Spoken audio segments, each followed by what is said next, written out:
नमस्कार, मी शिवांगी शर्मा आणि आपण पाहत आहात तळोदा वृत्तांकन न्यूज। चला जाणून घेऊया आजच्या ताज्या बातम्या। नवापूर जवळील कामोद रस्त्यावर भीषण अपघात।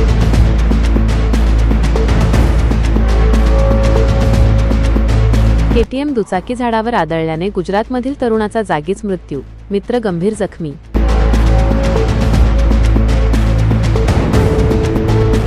मोसिम शेख यांच्यासह तळोदा वृत्तांकन न्यूज नेटवर्क, नवापूर।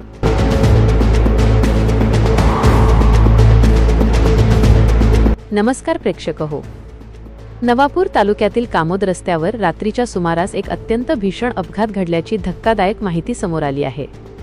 भरधाव वेगातील केटीएम दुचाकी वाहन रस्त्याकडेला असलेल्या झाडावर थेट आदळल्याने एका 28 वर्षीय तरुणाचा जागीच मृत्यू झाला, तर त्याचा मित्र गंभीर जखमी झाला आहे। हा अपघात इतका भयानक होता की यामध्ये दुचाकीचे प्रचंड नुकसान झाले आहे।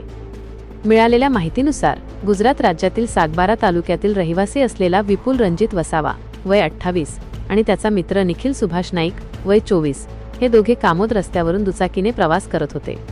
रात्रीच्या वेळी त्यांची केटीएम दुचाकी कामोद रस्त्यावरून जात असताना अचानक चालकाचे दुचाकीवरील नियंत्रण सुटले। नियंत्रण सुटलेली ही सुसाट दुचाकी रस्त्याच्या कडेला असलेल्या झाडावर प्रचंड वेगाने जाऊन आदळली। या भीषण धडकेत गंभीर दुखापत झाल्याने विपुल रणजित वसावा याचा घटनास्थळी जागीच मृत्यू झाला, तर त्याचा मित्र निखिल नाईक हा गंभीररित्या जखमी झाला असून व रक्ताच्या थारोळ्यात पडला होता। अपघात घडल्यानंतर परिसरात एकच खळबळ उडाली। घटनेची माहिती स्थानिक नागरिकांनी तातडीने पोलिसांना दिली। माहिती मिळताच विसरवाडी पोलीस ठाण्याचे पथक घटनास्थळी दाखल झाले। पोलिसांनी तत्परता दाखवत गंभीर जखमी झालेल्या निखिलला तात्काळ रुग्णवाहिकेतून उपचारासाठी जवळच्या रुग्णालयात दाखल केले, जिथे त्याच्यावर उपचार सुरू आहेत।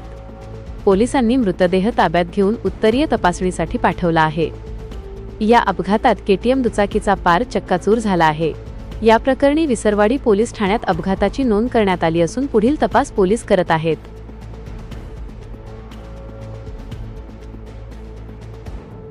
आजसाठी इतकेच। अशाच ताज्या आणि महत्त्वाच्या बातम्या पाहण्यासाठी आमच्या चॅनलला सबस्क्राइब करा। धन्यवाद।